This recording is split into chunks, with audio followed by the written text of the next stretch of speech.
오늘은 말씀으로 사는 인생, 말씀으로 사는 인생이라는 제목으로 함께 말씀 나누도록 하겠습니다. 우리는 인생에서 여러 가지 압박을 받으며 살게 됩니다. 어린 시절에는 부모님과 선생님들로부터 공부하라는 압박을 받습니다. 나이가 들어서 회사에 가면은 성과를 내야 한다는 압박을 받게 됩니다. 사실 어딘가에 속하여 있다면 그것을 위해서 무엇인가 기여하라는 그런 압박을 받을 수밖에 없습니다. 그리고 대부분 이런 압박을 받게 되는 이유는 결국 나 자신을 위한 경우가 많습니다. 공부를 열심히 하면 남 주는 게 아니라 결국 내가 잘 되는 것이고, 직장에서도 성과를 내면 내가 연봉을 유력에 협상하거나 승진할 기회를 얻게 됩니다. 마찬가지로 내가 속한 곳에 기여를 하면 그만큼 영향력과 리더십을 발휘할 수 있는 기회가 생깁니다. 그럼에도 우리는 뭔가 압박받는 것을 굉장히 싫어합니다. 이것을 해야 된다, 이것을 해라, 이런 말을 들으면 스트레스를 받고 괜시리 더 하기 싫어질 때도 많습니다. 그러다 보니까 내가 주어지는 압박감을 언젠가 또는 나중에 하겠다고 밀어놓기도 합니다. 심지어는 미루다가 생각조차 하기 싫어지는 단계까지 올 때도 있습니다. 내게 압박을 주는 그것을 더더욱 하기 싫어서 미루다가 끝내 방치하게 되는 것입니다. 하지만 그렇게 포기하다 보면은 성장하거나 좋은 성과를 얻기가 참 어렵습니다. 그런데 우리가 신앙생활을 하면서도 받는 압박이 있습니다. 그 중에 대표적인 것이 있다면 하나님의 말씀을 가까이 하라는 것입니다. 신앙생활을 하다 보면은 성경을 좀 읽어보고 알아가야 한다라는 이야기를 굉장히 많이 듣습니다. 정말 신앙생활을 조금만 해봐도 말씀을 가까이 해야 한다는 말을 안 들을 수가 없습니다. 하지만 이렇게 말씀을 가까이 해라 라는 말을 잔소리처럼 느끼시는 분들이 정말 많습니다. 올해는 말씀을 좀 읽어봐야지 라고 하지만 창세기조차 넘기지 못하는 분들이 수두룩합니다. 제가 이제 어린 시절에 수학의 정석이라는 책이 굉장히 유명했습니다. 그런데 그 책을 들고 다니는 대부분의 학생들이 앞부분만 조금 헐어있던 기억이 있습니다. 공부를 해야지 라고 다짐을 했지만 앞부분만 조금 보고 말았던 것입니다. 마찬가지로 성경을 읽어야지 라고 다짐은 하지만 앞부분만 조금 보고 넘어가지 못하시는 분들이 적지 않습니다. 그러면서 말씀을 가까이 하라는 말을 잔소리처럼 느끼시는 분들이 적지 않습니다. 말씀을 읽을 시간이 부족해요. 현생이 너무 바빠요. 너무 피곤해요. 이러면서 그냥 압박감만 느끼고 핑계를 대며 살아가는 것입니다. 그러다가 끝내 그 압박감에 반발하시는 분들도 생깁니다. 아니, 설교를 잘 들으면 됐고 예배 나오면 됐지. 굳이 말씀까지 가까이 해야 되나? 신앙생활에 꼭 말씀이 필요한가? 라면서 의문을 품습니다. 심지어 나중에는 그냥 한 귀로 듣고 흘리는 단계까지 옵니다. 말씀을 가까이 하며 성경을 읽어야 한다라는 부담감조차 잃어버린 채 살아가게 되는 것입니다. 하지만 말씀을 가까이 하는 것은 좀 잔소리처럼 보일 수 있어도 너무나 중요한 일입니다. 세상의 공부나 성과를 내는 것과는 비교조차 할 수 없을 만큼 엄청난 유익이기 때문에 그렇습니다. 자, 오늘 본문 41절을 보면 주님께서 말씀하신 그대로 주님의 인자하심과 구원을 내게 베풀어 주십시오 라고 말씀하십니다. 여기 우리가 말씀을 소중하게 여기며 가까이 해야 하는 이유가 있습니다. 오늘 시편의 저자는 하나님의 인자하심과 구원을 구합니다. 그런데 그냥 구하지 않습니다. 하나님의 말씀에 근거하여 구하는 모습을 보여줍니다. 바로 하나님의 말씀을 가까이 해야만 하나님을 제대로 확신하며 신뢰할 수 있고 담대한 믿음으로 살아갈 수 있게 된다는 것입니다. 사실 말씀이 너무도 중요한 이유가 여기에 있습니다. 하나님의 말씀을 가까이 해야만 우리가 하나님께 제대로 나아갈 수 있게 되기 때문에 그렇습니다. 하나님의 말씀을 제대로 알지도 못하면서 하나님과 제대로 관계를 맺을 수도 없고 우리가 바라는 것들을 온전히 구할 수도 없습니다.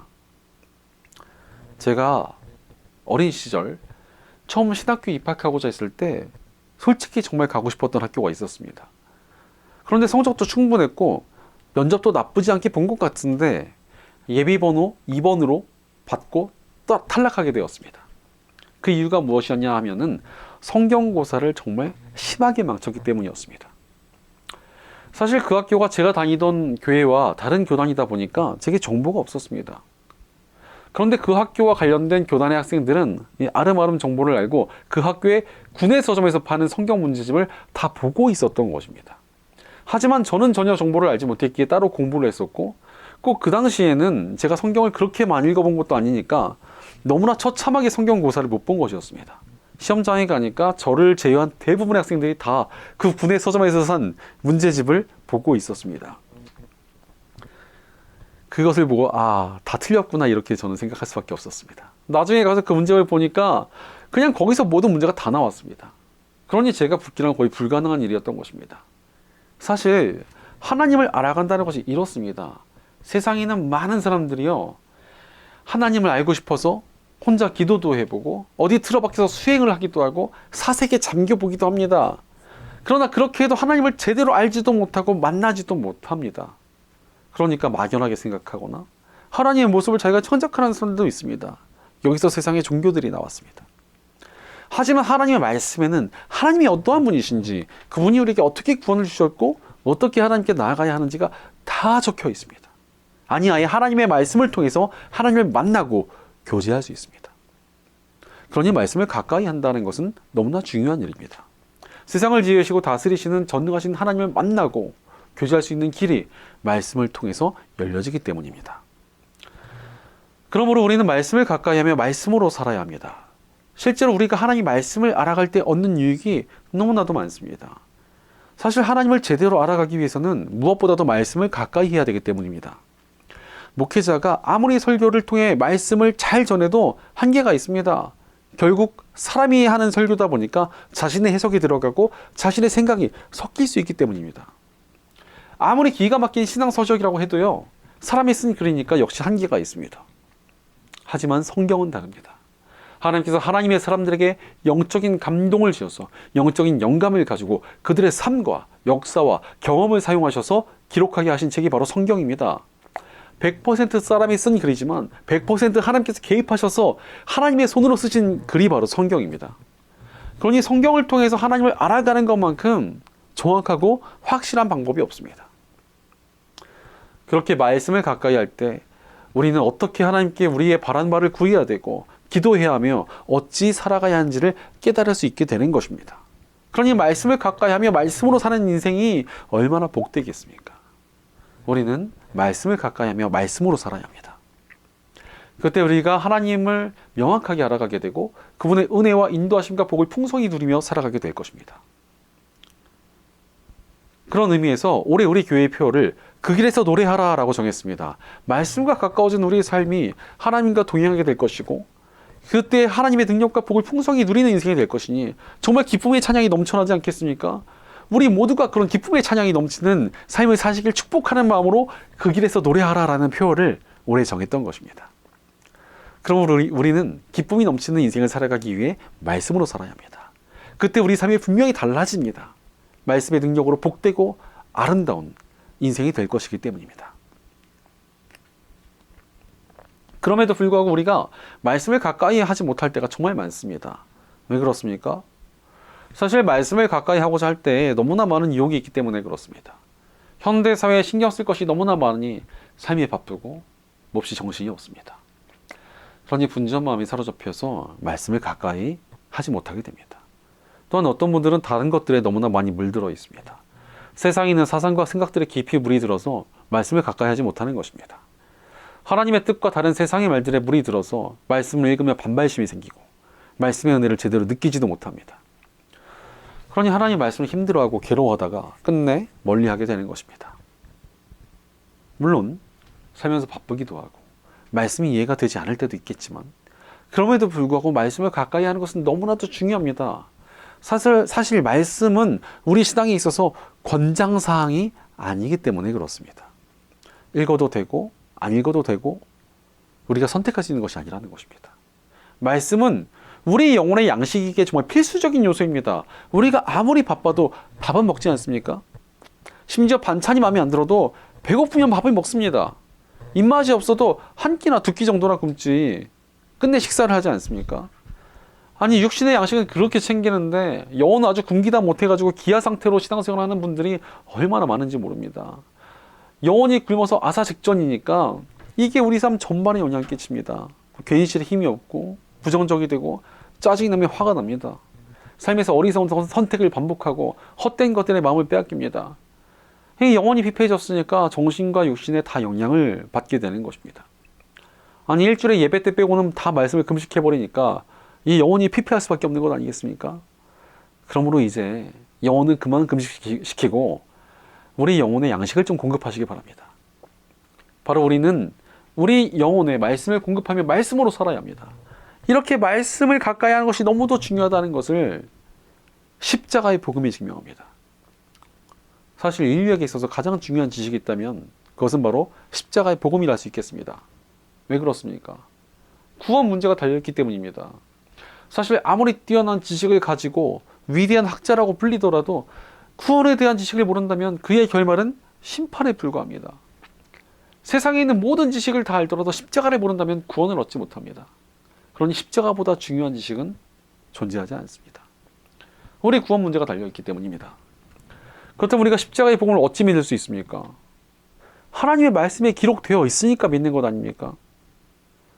그렇다면은 말씀이 없이 구원이 가능합니까? 말씀 없이 구원을 받았다라고 믿는 것은 자신의 착각일 수 있습니다. 하지만 우리의 구원은 하나님의 말씀에 근거한 믿음에서 시작되는 것입니다. 그러니 하나님의 말씀은 우리가 얻은 구원의 시작점입니다. 그렇다면 하나님의 말씀은 우리에게 구원만 얻게 해주시고 그 더 이상의 역할은 없으십니까? 절대 그렇지 않습니다. 이제 우리는 복음 안에서 말씀으로 사는 인생이 됩니다. 구원받은 우리는 하나님의 백성이 되었기 때문입니다. 사실 우리가 어떠한 나라에 살고 있다면 그 나라에서 살아가기 위해서 무엇을 해야 됩니까? 그 나라의 법과 질서를 지키며 살아야 합니다. 그렇지 않다면 그 나라에서 제대로 살아갈 수가 없게 됩니다. 법과 질서를 지켜야만 그 나라의 국민답게 국민으로서의 권리를 제대로 누리며 살아갈 수가 있습니다. 마찬가지로 하나님 나라의 백성이라면 마땅히 하나님 나라의 법과 질서를 지켜야만 합니다.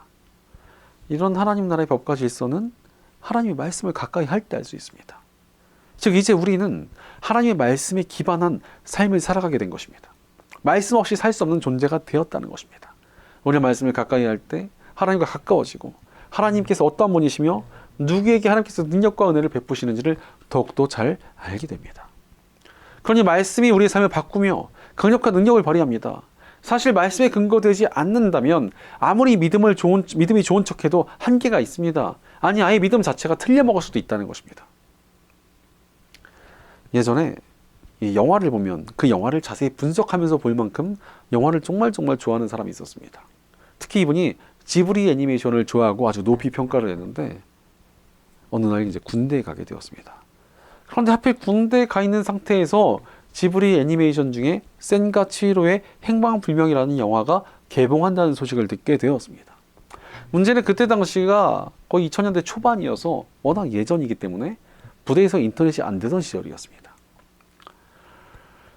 너무나 이분은 그 영화가 보고 싶고 정보도 알고 싶었지만 알 길이 없어가지고 혼자 상상할 수밖에 없었습니다. 그래서 제목만 보고서 야, 센과 치히로라는 이 두 아이의 우정과 갈등, 열정, 혹여나 성별이 다르면 은근한 러브라인 이런 것을 기대했습니다.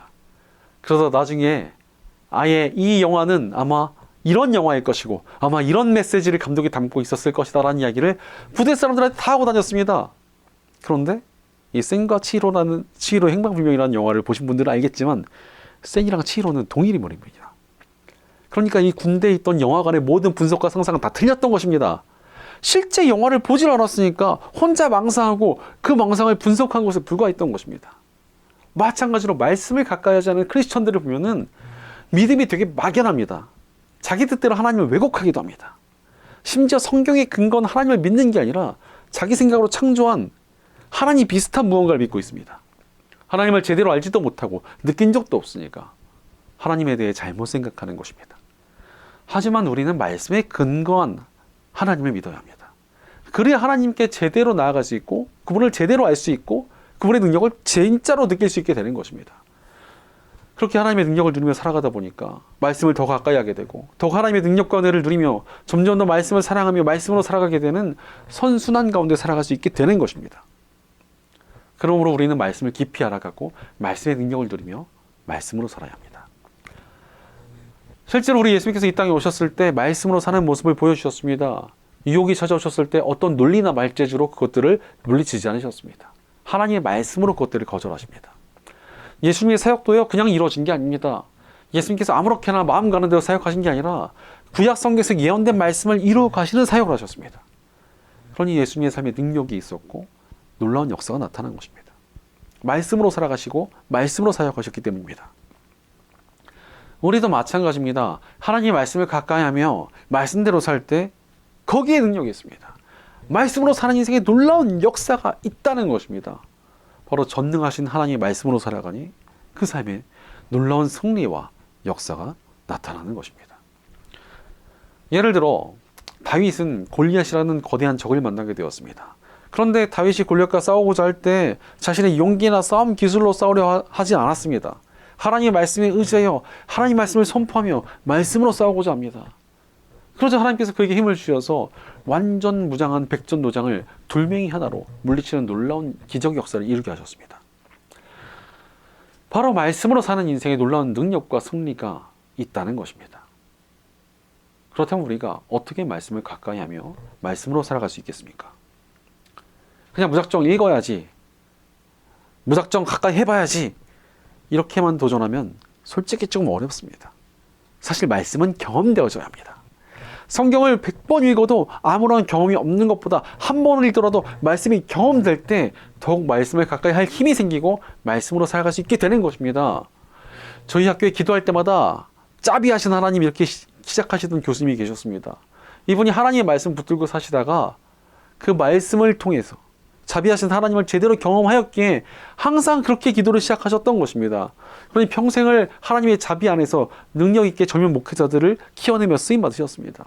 우리도 마찬가지입니다. 말씀을 경험하며 말씀으로 살아야 합니다. 그래야 말씀의 힘을 제대로 들으며 그 능력으로 살아갈 수 있게 됩니다.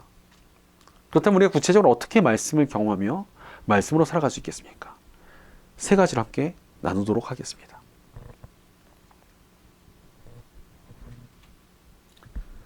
첫째로 매일의 삶을 말씀을 통해 이겨내며 말씀으로 살아야 합니다.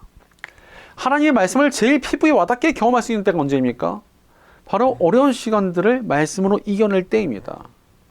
실제로 하나님의 말씀을 깊이 체험하고 느꼈으며 경험했다고 하시는 분들을 보면 대부분 어려운 시기를 말씀으로 견디고 이겨내신 분들입니다. 그렇기에 오늘 본문 24절에서도 그때 나는 주님의 말씀을 의지하고 나를 비난하는 사람에게 응수하겠습니다 라고 말씀하십니다. 우리는 인생에서 어려운 시간들을 자주 겪습니다. 그런데 그 문제들이 대부분 어떻게 옵니까? 참 많은 경우 사람을 통해서 오거나 문제의 근원이 어떤 사람에게 있을 때가 많습니다. 그러니 오늘 본문에서 말하는 비난하는 사람들이란 단순한 사람이 아니라 우리 삶 속에서 우리를 어렵게 만드는 여러 가지의 문제들이라고 할 수 있겠습니다. 이런 여러 가지 문제들을 우리가 어떻게 이겨냅니까? 세상의 사람들은 자신의 힘이나 지혜로 이겨내려고 합니다. 심지어 믿음이 있다고 하면서도 자신의 주먹만 믿고 살아가는 사람들도 있습니다. 하지만 우리는 하나님의 말씀으로 이겨내야 합니다. 참 감동적인 사실이 있는데 성경 전체에 두려워하지 말라는 말씀이 365번 정도 나온다고 합니다. 사실 우리 삶에서 우리가 힘들고 어렵고 불안감을 느끼게 되는 문제들이 얼마나 많습니까? 매일 감당해야 될 어려운 문제들이 우리를 두렵게 합니다. 그러나 하나님께서 매일 우리에게 담대한 용기를 품도록 말씀해 주신다는 것입니다. 그러니 우리는 매일 말씀을 가까이 하며 말씀으로 살아야 합니다. 매일 닥쳐오는 문제들을 매일의 말씀으로 이겨내야 한다는 것입니다. 그러기 위해서 매일 말씀을 가까이 하는 습관을 지켜야 합니다. 그리고 이렇게 말씀을 가까이 하는 습관을 지키면 오히려 그 습관이 나를 지키고 보호한다는 것을 경험하고 깨닫게 될 것입니다. 제가 신학교를 참 여러 군데 다녔는데 참 비교되던 두 학교가 있었습니다. 처음 다녔던 학교에서 수련회를 갔는데 제가 이제 아침에 일어나가지고 묵상집을 꺼내서 묵상을 하니까 막 동기와 후배들이 와가지고 저를 구경하러 왔습니다. 우와, 묵상을 하시네요. 막 신기하다. 귀찮지 않냐? 막 이러면서 구경 온 것입니다. 안타깝게도 그 학교에서는 사역자의 길을 중도에 포기한 친구들이 정말 많았습니다. 그 다음으로 가게 된 학교의 수련회에서는 아침에 일어나서 묵상집을 꺼내니까 이미 벌써 묵상집을 꺼내고 있는 친구들이 대부분이었습니다. 반 이상이 각자의 묵상집이나 성경을 꺼내서 묵상을 하고 있었습니다.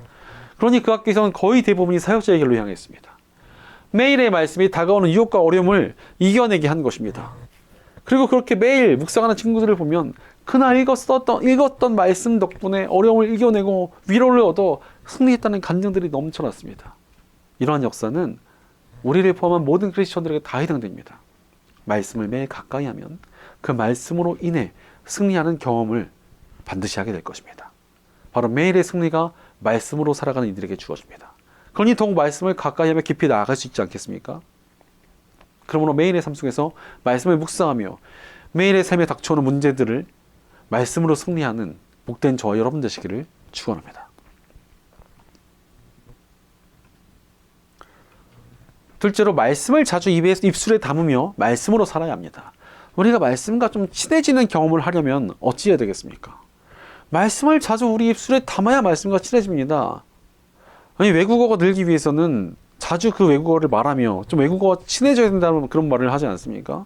말씀도 마찬가지입니다. 그래서 오늘 본문 43절을 보면 내가 주님의 규례들을 간절히 바라니 진리의 말씀이 내 입에서 잠시도 떠나지 않게 해주십시오 라고 말씀하십니다. 바로 하나님을 온전히 따르고 가까워지기 위해 늘 말씀을 입술에 담겠다는 결단입니다. 실제로 우리 신앙에 참 유익이 있는 것 중에 하나가 말씀을 입술에 자주 담는 것입니다. 사실 우리 기독교인들이 왜 교제합니까? 말씀에서 느낀 감동과 은혜를 나누고 말씀을 입에 담기 위한 시간입니다. 또한 우리 일상적인 우리 대화 속에서도 그곳에 말씀이 담기는 게 참 중요합니다. 무슨 말을 하든지 말씀에서 우러나오는 것들을 담아내는 것입니다. 거기에 반드시 능력이 있습니다. 예를 들어서 제가 결혼한 후에 아내와 대화할 때 되게 노력하는 것이 있습니다. 바로 최대한 하나님에 대한 감사를 많이 담으려고 합니다. 늘 하나님께 감사하며 정말 온갖 것에 다 감사를 붙이고 있습니다. 그러니 점점 우리 마음과 신앙 상태가 달라지는 게 느껴집니다. 성장하는 게 느껴져요. 실제로 말씀이란 언어로 되어 있는 것 아니겠습니까? 언어를 자주 써야 되는 것처럼 말씀도 자주 입에 담다 보면 그게 우리에 영향을 주는 것입니다. 우리 마음과 영혼이 달라지게 되어 있습니다. 그렇다고 막 되게 거창한 걸 담지 않아도 됩니다. 그냥 내가 말씀에서 느낀 것을 이야기해도 되고 말씀에 등장하는 표현을 하는 것도 괜찮습니다. 어떤 청년을 보니까 친구가 힘들다고 하니까 위로를 하면서 자신이 지난주에 들었던 설교 말씀을 이야기하면서 말하는 것을 보았습니다. 이것이 본인에게도 얼마나 큰 유익이겠습니까? 심지어 어떤 청년을 보니까 가끔 농담을 던지는데 막 성경에 등장하는 표현을 가지고 던집니다. 막 비싼 물건을 보면서 와 거룩하다 거룩하다 거룩하다 이러는데 좀 불경해 보이기도 하는데 흥미롭게라도 그렇게라도 말씀을 자주 담으면은 말씀과 친해집니다. 그러면서 점점 마음과 영혼이 말씀에서 자라나고 말씀 가운데 삶이 세워지는 것입니다. 세상의 쌍스러운 말보다는 그래도 말씀을 입에 담는 게 훨씬 낫지 않겠습니까? 이거는 말씀을 가볍게 여기라는 게 아니라 그만큼 말씀과 친숙해지라는 것입니다. 자주자주 쓰면서 자주자주 말씀을 경험하는 것입니다. 친숙해진 말씀은 그만큼 강력하게 우리 삶의 능력으로 나타날 것입니다. 그러므로 우리는 입술에 말씀을 자주 담고 친숙하여져서 말씀으로 살아야 합니다. 매일의 삶 속에서 말씀을 입술에 담아 말씀과 더욱 가까워지고 하나님과도 친밀해져서 하나님의 능력을 풍성히 누리고 살아가는 복된 저와 여러분 되시기를 축원합니다. 셋째로 존재를 바꾸어 말씀으로 살아가야 합니다. 우리가 말씀을 경험하며 살아가기 위해서 바꾸어야 될 가장 중요한 것이 무엇입니까? 우리 존재를 좀 바꿔야 됩니다. 나의 정체성을 확실하고 바르게 잡고 나아가야 된다는 것입니다. 오늘 본문 44절을 보니까 내가 주님의 율법을 늘 지키고 영원토록 지키겠습니다라고 말씀하십니다. 이제 자신의 존재는 영원히 말씀을 지키며 살아가는 말씀의 존재가 되었다는 강력한 결단의 고백입니다. 이런 고백이 우리에게 있습니까? 사실 우리에게 진짜 믿음이 있다면 우리는 영원히 말씀을 지키며 살아가야 되는 존재가 된 것입니다. 복음을 통해서 하나님을 주인으로 섬기고 따르겠다고 고백한 것은 영원토록 말씀을 따라 사는 사람이 되겠다고 언약을 드린 것과 다름이 없기 때문에 그렇습니다. 그런데 이것을 대충 가볍게 생각하시는 분들이 적지 않습니다. 그러니까 말씀을 쉽게 거스르고 방치하거나 대수롭지 않게 여기는 것입니다.